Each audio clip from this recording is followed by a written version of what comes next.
Hey nerds, Farmer Jesse here. Welcome to Growers Daily, your daily dose of ecological farming insight. It is Friday, August 15th, 2025, and today we are talking calcium and blossom end rot, how the EPA has determined that its job is the opposite of its job, and it's Feedback Friday. So let's do it.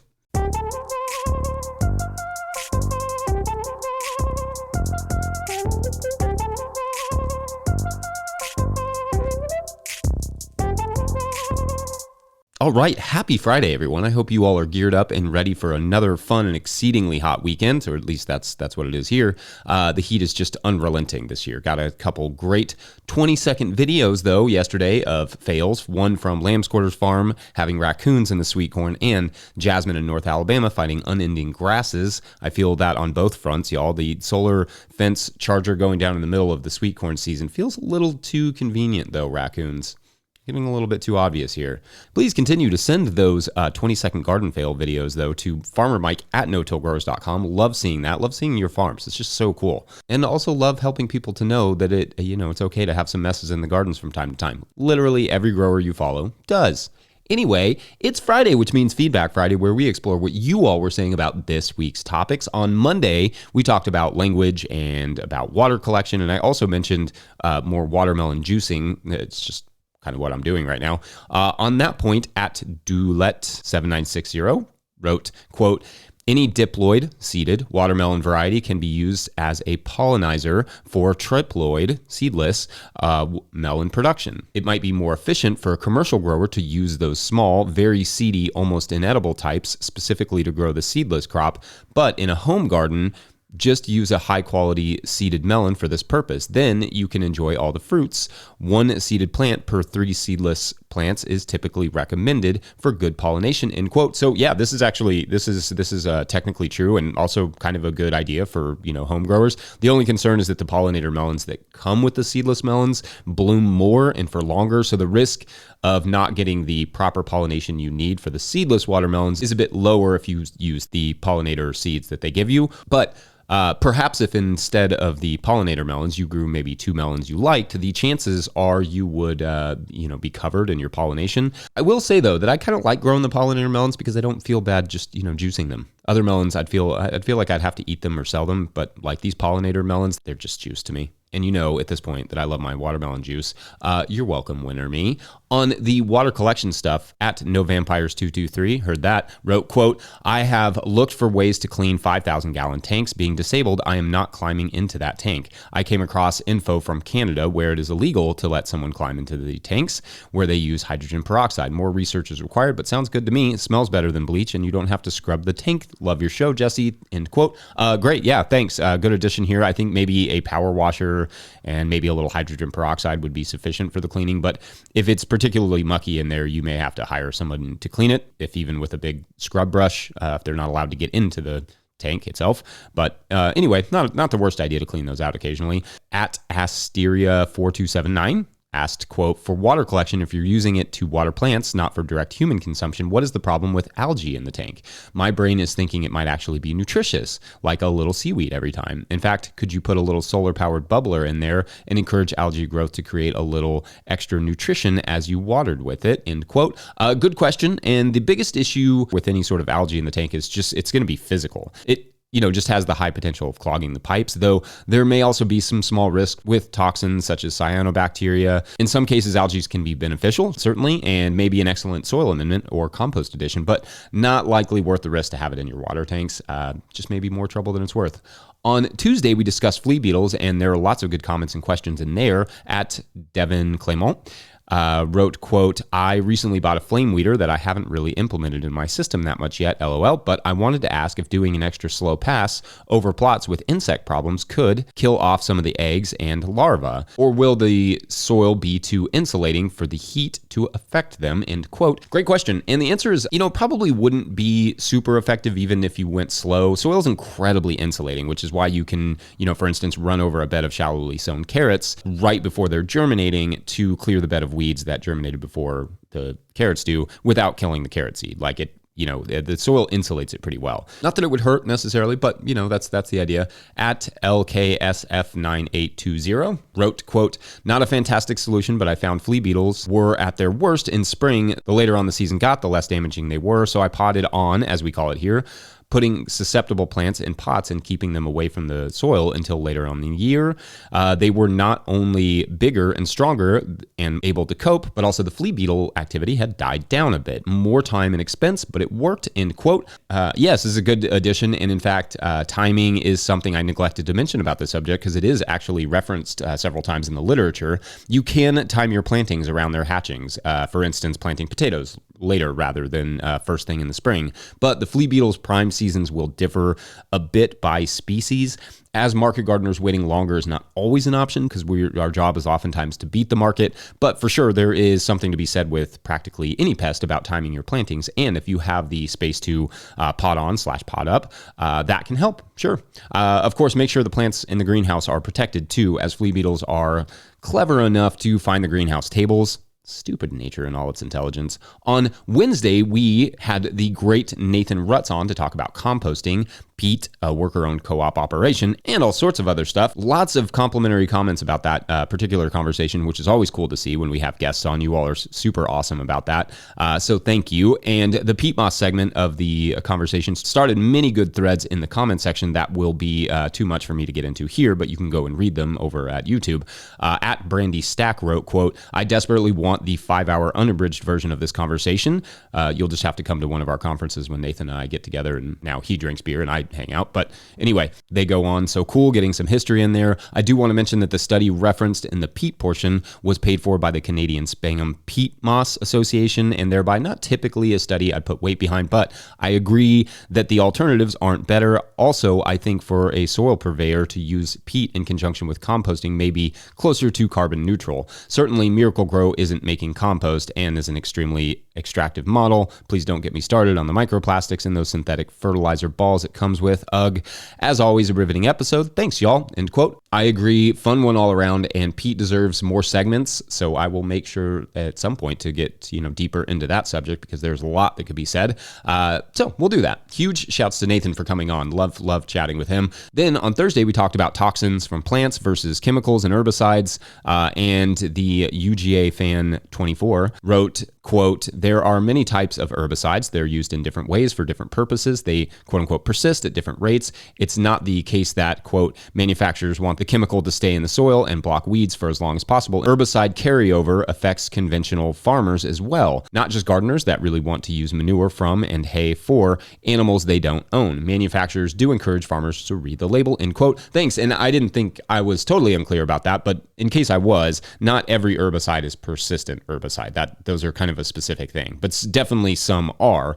And when those more persistent herbicides make it into the compost or farms through horse manure, hay, etc., they can make it difficult to grow on those farms, and or they can be taken up by the plants and then sold to people. So, then it becomes less an issue of how they persist in the soil and more of an issue of how they exist in your body. And not to mention, they are difficult to remediate from soil, so that's also fun. Anyway, I've done videos on persistent herbicides, but it's been a while since I've kind of refreshed my knowledge on that. So we'll revisit that conversation soon because the reality is that things change. New herbicides are introduced, new research comes out, old herbicides go out of production, all that stuff. So perhaps a nice thing about this show is, in fact, it kind of does force me to stay up to date on these things. So I'll try to continue on that way. Anyway, lots of great insight and comments and critiques. As always, you all couldn't be more proud of my comment section. Oh, and lastly, I wanted to give shouts to Patreon member Bill Price, who wrote 3 smiley face emojis and quote, "That's it. Just a happy at you, Jesse, and the crew for interesting and rational talk that comes across on your show every day instead of truly awful other things that fill my screen anymore. Know it's a chore for you, but it's appreciated on this end. So thank you. Go Sounders," end quote. Thanks, Bill. And shouts to you Seattle Sounders fans out there. You are generally, in fact, my West Coast team. So good luck on the rest of your season. Also, just really cool to hear. It was largely the point of the show to just be there, consistently for people and give them something fun and challenging or occasionally dumb to listen to. So thanks, Bill. And thanks to all of you who listen and support it. All right. Thanks as always for everyone. You all are awesome. We're going to take a quick break. And when we come back, calcium, tomatoes, fertigation, BRB. I spilled. Farmer Claire Coleman here from the Winter Growers Podcast. Did you know that I also founded Real Farmer Care, a nonprofit that supports farmer well-being? From my own experiences farming, I knew firsthand that this type of support was missing from ag, so I decided to do something about it. As of today, there are over 500 farmer recipients of a $100 self-care award, with more applying daily. If you'd like to help, each $100 donated supports one new farmer. Visit realfarmercare.com to donate and learn more. Again, that's realfarmercare.com. If you, the listener, are enjoying this podcast, getting even a small amount of value from it, consider supporting our work over at patreon.com/no-till-growers. Does this show bring you $2 worth of value every month? 5? I will try to get to questions from everywhere that questions come in, but I will always get to those Patreon questions. So maybe that makes that chipping in worth it. Now, today's Patreon question comes from Patreon member Papa John Misty, who writes, quote, "Hi, Jesse. I'm having a mild tomato crisis. My soils are generally low in calcium, so I have been fertigating my tomatoes with a mix of calcium and fish emulsion. Things are going well when I was applying this on a weekly basis, but we have been getting absolutely drowned in rain the last 2 weeks, so I haven't been able to apply calcium. The tomatoes are now looking a lot more sad, some showing blossom end rot, and most of their leaves are flipping upside down, a sign I understand to possibly be signaling a calcium deficiency. My question is, how would you apply calcium if I continued to get this level of rain? I have a backpack sprayer and was thinking about just applying it directly at the base of the plants, but would love to hear your thoughts and recommendations.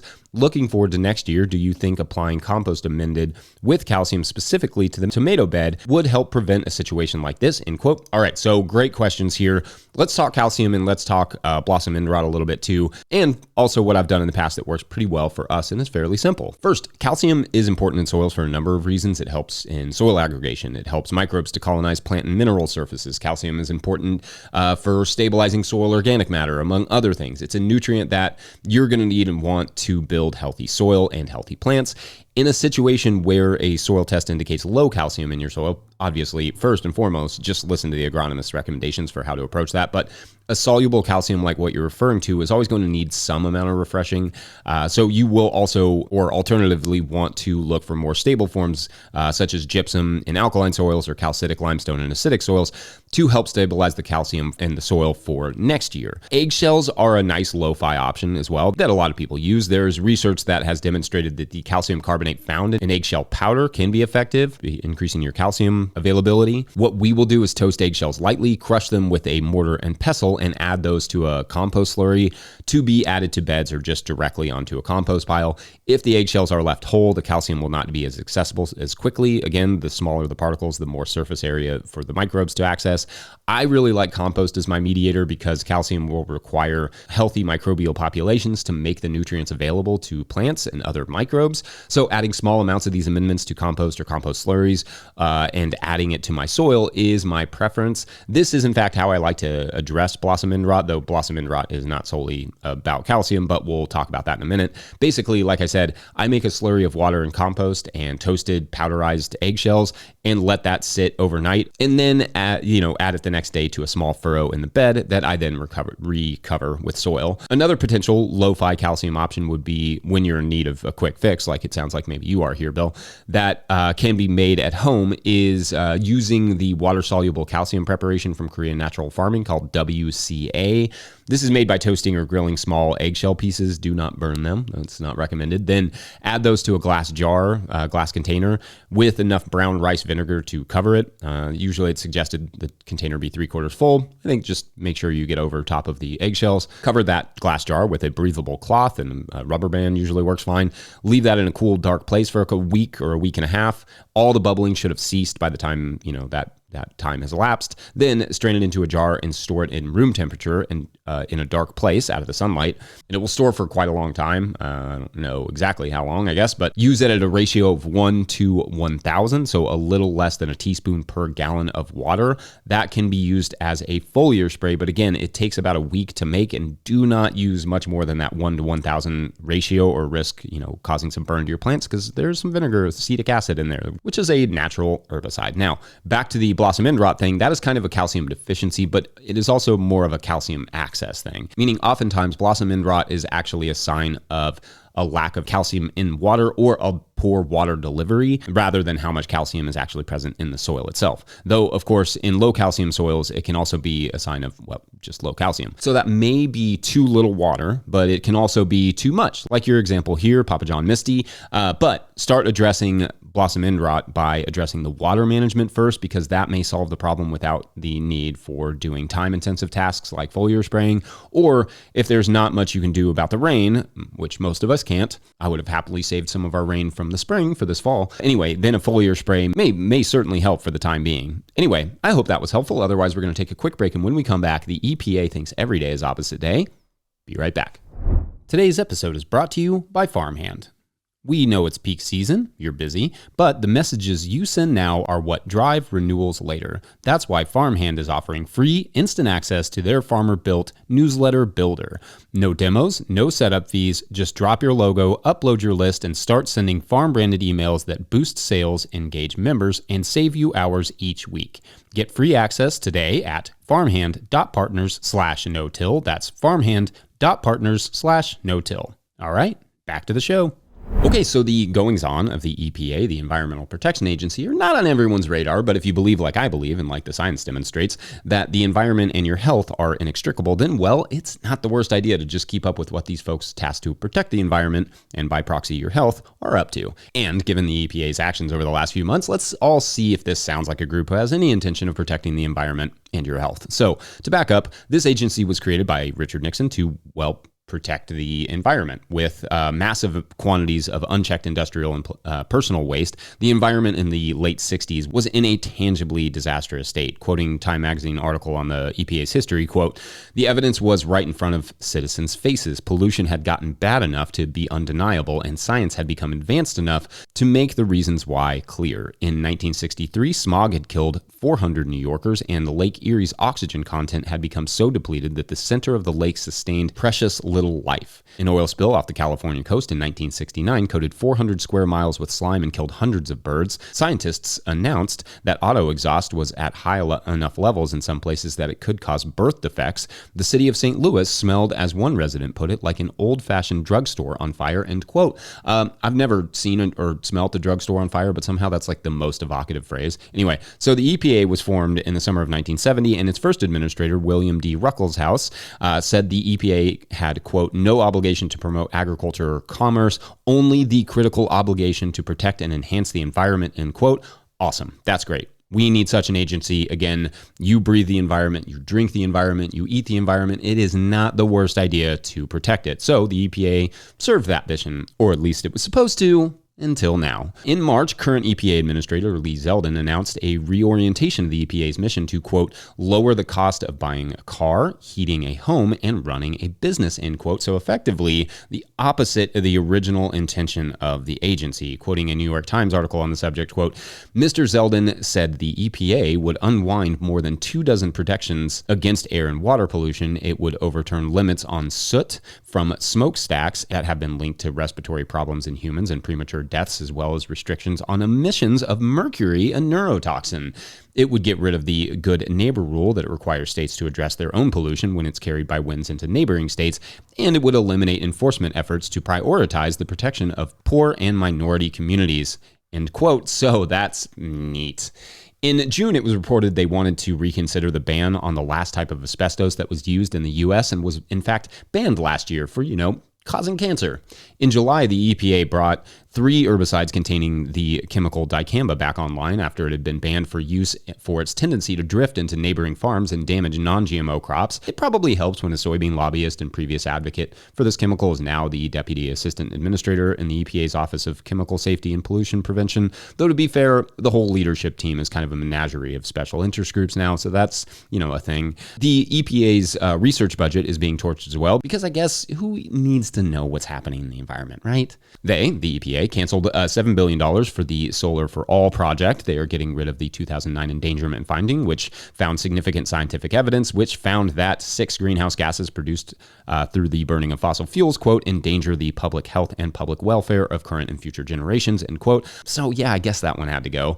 Massive corporations have done superb work inspiring people to amplify the idea of regulations bad over the last few decades. And as a neon sign of that success, the EPA even has a place on their website website where you can submit deregulation requests, not like, hey, what environmental concerns in your area would you like us to investigate as your environmental protection agency, but rather, how can we help you pollute, my friend? And so on and so on. I literally don't have time to write out the exhaustive list of how our environment is being sold out here. Just know it ain't good and it ain't stopping, but it will affect you as a grower and a citizen. Now, there are still good people who work at the APA for now who care about its original mission, and I hope they know we're being critical of the leadership, not the researchers and scientists, nerds, etc., who are actually all passionate about environmental protection and, not in this case, corporate protection. I hope those folks can find a way to stay on and steer the ship in a way that protects our environment and our health, even in small ways. But the current direction of this agency by its leadership feels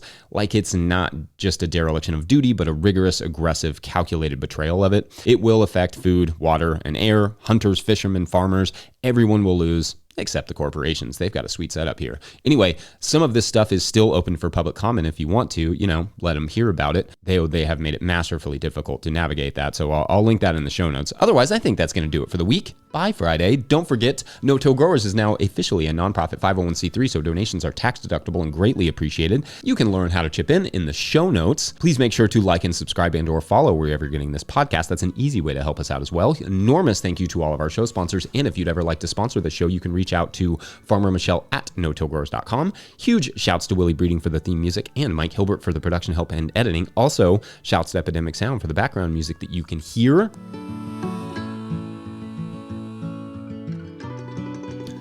Pick up a hat, not this one. This one's a Brighton and Hove Albion hat, which I actually wore to remind you to join our Premier League Fantasy League, which Mike will link in the show notes. But instead, one of these hats that we just got, the Corduroy or the Trucker Roy hat. Or pick up a copy of my book, The Living Soil Handbook, to support our work over at notillgrowers.com. Big thank you to everyone over at patreon.com/notillgrowers, where at a certain level, or if you just bump up from one level to another, or you sign up in the month of August, which we are halfway through. How's that feel? You get a shout out on the show. So shouts today to Jillian McMorris. Oh, that's like a lot of syllables in that one. That was very fun. Jillian McMorris. And Patrick Weaver, special shouts to Patrick Weaver too, because he guarantees every week that these stories actually get a resolution. So that's fun. Big ups to our current Sunlight sponsor. Anyway, speaking of resolutions, as you will remember, Zeke, our plumber, and Nerd, our scientist, Zeke's name, not mine, for his name is actually Lenny. They're standing there watching as a root of some sort comes out of the pipe, and it starts, bursts out of the pipe and is sort of scooting around the room, like pushing stuff off tables and seemingly in search of something. Suddenly, the scientist kind of recognizes what's happening here, I think, and rushes across the room, and Lenny sort of reaches under one of the coverings on the table and pulls out a small cage, and it's like not a cage, it's more like a tank, I guess, somewhere in between a cage and a tank. That's not a relevant detail. Anyway, and basically what Zeke can tell is that there are trees in there, or like plants, but they seem to have arms and legs and be moving around. Is this scientist like creating walking plants? The plant root that's scooting around the room finally gets to Lenny in his cage, stopping him from walking up the stairs, and then kind of just loses interest. Instead, it goes, kind of just leaves Lenny there and goes to a table where several vials of a liquid sit, and it sort of spills those onto itself, and then it retreats back into the pipes. Zeke thinks that he definitely thought these were going to be the root's babies or something, and then it was coming to get them, but that clearly isn't the case. Instead, they start to hear a large stomping sound overhead, and the room begins to shake under each of what sound like giant footsteps. Zeke turns to the scientist, who looks absolutely stunned, and says, just so it's clear, this is probably going to take me a little while to fix. Anyway, thanks for watching and or listening. We will see you on Monday. Bye.